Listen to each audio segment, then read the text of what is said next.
In today's video, I'm going to teach you how to use the lookup function in Tableau in just 5 minutes.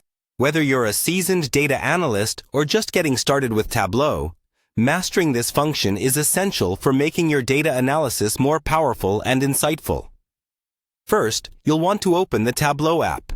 If you haven't already installed it, visit the Tableau website to download and set it up. Once you've opened Tableau, the first thing you'll need to do is select the workbook where you want to apply the lookup function. If you're not sure which workbook to use, consider starting with a sample workbook that contains data you're familiar with.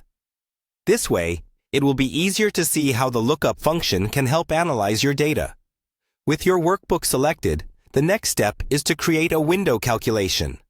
Creating a window calculation is crucial because it allows you to look at a specific data range within your dataset. This is where the real magic happens, as it lets you manipulate data and gain valuable insights. Now, to create the calculation, right-click in the data pane on the left side of your Tableau interface.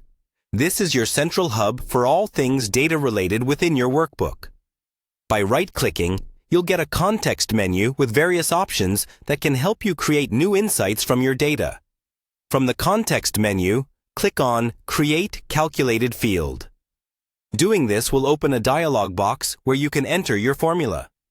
Make sure you take a moment to think about what you want to achieve with the lookup function and what data you're going to reference. Next, type in your formula. The lookup function syntax typically follows this pattern: lookup, expression, offset.